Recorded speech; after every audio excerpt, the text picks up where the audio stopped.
नमस्कार. आज आपण मकर संक्रांत स्पेशल भोगीची भाजी बनवून घेणार आहोत. तसं पाहायला गेलं तर जानेवारी महिन्यामध्ये बऱ्यापैकी भाज्या बाजारात येतात. याचाच अर्थ शेतकऱ्यांच्या शेतामध्ये नवीन-नवीन भाज्या, त्याचप्रकारे नवीन धान्य असं उगवून आलेलं असतं आणि त्याचीच संक्रांतीला पूजा केली जाते. तर त्यानिमित्ताने भोगीची भाजी आणि तीळ लावलेली बाजरीची भाकरी संक्रांतीला खाल्ली जाते, म्हणजेच भोगीच्या दिवशी खाल्ली जाते. तर चला आजच्या व्हिडिओला सुरुवात करूया. भोगीच्या भाजीसाठी इथे मी तुरीचे दाणे, वाटाणे, ओला हरभऱ्याचे दाणे, पावटा, बोरं घेतलेली आहेत, थोडासा घेवडा घेतलेला आहे, फ्लावर, गाजर, वांगी आणि चंदन बटवा. यामध्ये तुम्हाला वाटत असेल, आवडत असेल तर बटाटा देखील घेऊ शकता किंवा आणखीन थोड्या भाज्या तुम्ही यामध्ये घेऊ शकता. या सर्व भाज्या मी निवडून घेतलेल्या आहेत, पाण्यामध्ये घालून घेतलेल्या आहेत आणि सगळ्यात शेवटी ही जी चंदन बटव्याची भाजी आहे ती आपल्याला स्वच्छ 2 ते 3 पाण्याने धुवून बारीक चिरून घालायची आहे. आता ही जी वांगी राहिली होती तर ती वांगी देखील मी बारीक चिरून यामध्ये घालते. तर आमच्याकडे बोरं देखील यामध्ये घातली जातात. तर जवळपास 3 ते 4 बोरं मी चिरून यामध्ये घातलेली आहेत. व्यवस्थित धुवून घ्यायचं याला. मिक्सरच्या भांड्यामध्ये 1.5 मूठ भरून कच्चे शेंगदाणे घेतलेले आहेत. 1.5 चमचाभर इथे आपल्याला तीळ घालायचे आहेत. जवळपास भोगीच्या भाजीमध्ये तिळाला जास्त मान दिला जातं म्हणून या वाटणामध्ये तीळ घातलेले आहेत. 2 पाकळ्या लसूण आणि थोडंसं आलं घेतलेलं आहे. 1 हिरवी मिरची आणि आपल्याला थोडीशी कोथिंबीर धुवून यामध्ये घालायची. याचं वाटण तयार करायचं आहे. तर वाटण तयार झालेलं आहे. कढईमध्ये थोडंसं तेल घ्यायचे. जवळपास 2 पळ्या इतकं मी तेल घेतलेलं आहे. तेल छान गरम झाले की तयार केलेलं वाटण आपल्याला यामध्ये घालायचं आहे. तर तुम्हाला आवडत असेल तर तुम्ही यामध्ये मोहरी किंवा जिरं, कढीपत्ता याची फोडणी देखील देऊ शकता. मी डायरेक्टच मसाला घातलेला आहे कारण की यामध्ये आम्ही जिरं, मोहरी, कढीपत्त्याची फोडणी देत नाही भोगीच्या भाजीला. तर आता तेलामध्ये व्यवस्थित हा मसाला परतून घ्यायचा आहे. मसाला परतत असतानाच आपल्याकडे जे घरगुती तिखट असतं तर ते तिखट आपल्याला यामध्ये घालून घ्यायचे. तर जवळपास 1.5 चमचाभर इथे मी तयार केलेलं घरगुती तिखट यामध्ये घालून घेते. आता हा मसाला तेल सुटेपर्यंत छान असा परतून घ्यायचा आहे. तसं पाहायला गेलं तर भोगीची भाजी 2 प्रकारे बनवली जाते. एक लाल तिखटामध्ये आणि दुसरं म्हणजे हिरव्या मिरचीमध्ये. हिरव्या मिरचीमध्ये बनवलेली भोगीची भाजी देखील अतिशय चविष्ट बनते. आता मसाल्याने तेल सोडलं होतं. यामध्ये बारीक चिरून धुवून घेतलेल्या भाज्या आणि चंदन बटाट्याची बारीक चिरलेली भाजी देखील यामध्ये घालून घेतलेली आहे आणि आता ह्या भाज्या व्यवस्थित आपल्याला या मसाल्यामध्ये मिक्स करून घ्यायच्या आहेत. 1 ते 1.5 मिनिटासाठी छान असं परतून घ्यायचं याला. आता ह्या भाज्या व्यवस्थित परतून झाल्या की यावरती आपल्याला झाकण ठेवायचं आहे आणि एक वाफ काढून घ्यायची आहे.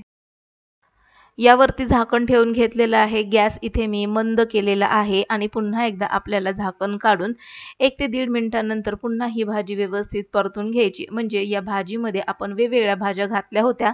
तर साधारणपणे वांगी घातलेली आहेत यामध्ये. तर वांग्याचा कच्चापणा जो आहे तो व्यवस्थित परतल्याने, एक वाफ काढून घेतल्याने कच्चेपणाचा जो स्वाद आहे तो पूर्णपणे निघून जातो. व्यवस्थित भाजी परतून झाल्यानंतर यावर पुन्हा मी झाकण ठेवलेलं आहे 1 ते 1.5 मिनिटासाठी आणि त्यानंतर पुन्हा आपण हे झाकण काढून व्यवस्थित ही भाजी मिक्स करून घेणार आहोत. तुम्ही पाहू शकता भाजीला आता तेल सुटलेलं आहे. यामध्ये आता मी मसाल्याचं पाणी घालून घेतलेलं आहे. तर जवळपास आपल्याला भाजीच्या क्वांटिटीनुसार पाणी घालायचं आहे. तर जवळपास साधारणपणे 1 ते सव्वा ग्लास पाणी घालून घेतलंय. व्यवस्थित मिक्स करून घ्यायचंय याला. झाकण ठेवून घ्यायचे. या भाजीमध्ये आपण गरम मसाल्याचा वापर केलेला नाही कारण की जे घरगुती तिखट होतं त्यामध्ये गरम मसाल्याचा वापर बऱ्यापैकी केलेला असतो. चवीनुसार मीठ घालून घेतलेलं आहे आणि यामध्ये पुन्हा थोडेसे तीळ घालून घेतलेले आहेत. झाकण ठेवून घ्यायचं आणि मंद आचेवरती ही भाजी शिजवून घ्यायची. आता ही भाजी जास्त सैलसर म्हणजे पातळही करायची नाही आणि जास्त घट्टही करायची नाही. साधारणपणे सरसरीत अशी ही भाजी बनवून तयार झाली पाहिजे. यामध्ये आता मी बारीक चिरलेली कोथिंबीर आणि वरून पुन्हा थोडेसे तीळ सजावट म्हणून घातलेले आहेत. गरमागरम भोगीची भाजी खाण्यासाठी तयार आहे. बरं, भोगीच्या भाजी बरोबर खाण्यासाठी आपल्याला तीळ लावलेली बाजरीची भाकरी देखील बनवायची आहे आणि त्याचाच मान आजच्या या भोगीच्या भाजी बरोबर असतो. तर भोगीची भाजी मी इथे एका छोट्या कढईमध्ये काढून घेतलेली आहे. आता आपण बाजरीची भाकरी बनवून घेणार आहोत. तर इथे मी एका ताटामध्ये थोडंसं बाजरीचं पीठ घेतलेलं आहे आणि या पिठाला आता आपण व्यवस्थित मळून घेऊया. जानेवारीमध्ये बऱ्यापैकी आपल्याला थंडी जाणवते आणि आपल्या शरीराला उष्णता मिळण्यासाठी आपण तिळगुळ किंवा तिळाचे प्रकार आपल्या आहारामध्ये घेत असतो. सोबतच बाजरीची भाकरी ही देखील उष्णच आहे. त्यामुळे भोगीच्या भाजीबरोबर बाजरीची भाकरी आवर्जून केली जाते. तर आता भाकरीचं पीठ व्यवस्थित मळून झालेलं आहे आणि आता याची आपण छान अशी भाकरी थापून घेणार आहोत.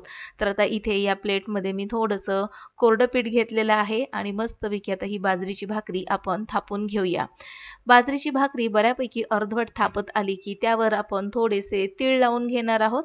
हाताने व्यवस्थित त्याला आपण प्रेस करून घेणार आहोत, दाबून घेणार आहोत, म्हणजे तीळ निघणार नाहीत. आणि पुन्हा एकदा व्यवस्थित ही भाकरी आपण थापून घेऊया. मस्त पातळसर अशी ही भाकरी आपल्याला थापून घ्यायची आहे.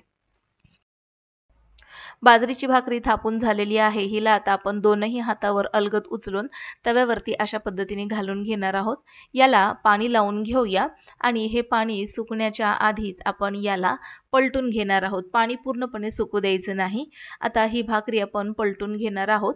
आता ही बाजरीची भाकरी पलटून झाल्यानंतर याची जी खालील बाजू आहे ती व्यवस्थित आपल्याला शेकून घ्यायची आहे. कच्ची राहता कामा नये आणि खालची बाजू शेकून झाल्यानंतर आपल्याला ही भाकरी पलटून घ्यायची आहे. तर गरमागरम बाजरीची भाकरी काहीच मिनिटांमध्ये तयार होते. वरील भाकरी शेकेपर्यंत खालची भाकरी देखील आपली तयार झाली पाहिजे, म्हणजे गॅस देखील वाया जात नाही. आता ही भाकरी बनून तयार झालेली आहे. तर आता हिला व्यवस्थित मी शेकून घेते. कुठेही भाकरी कच्ची राहता कामा नये. तर या भाकरीला व्यवस्थित दाबून मी हिला शेकून घेतलेली आहे. बाजरीची भाकरी तयार झालेली आहे. हिला मी काढून घेते आणि दुसरी बाजरीची भाकरी देखील मी अशाच पद्धतीने बनवून भाजून घेतलेली आहे. मस्त गोल गरगरीत मोठी अशी भाकरी तयार झालेली आहे. संक्रांत स्पेशल भोगीची भाजी आणि तीळ लावलेली बाजरीची भाकरी तयार आहे. तर आजची रेसिपी आवडल्यास लाईक, शेअर अँड सबस्क्राईब करून बेल आयकॉन प्रेस करा. भेटू पुन्हा नवीन एका इंटरेस्टिंग व्हिडिओ सहित. तोपर्यंत बाय बाय.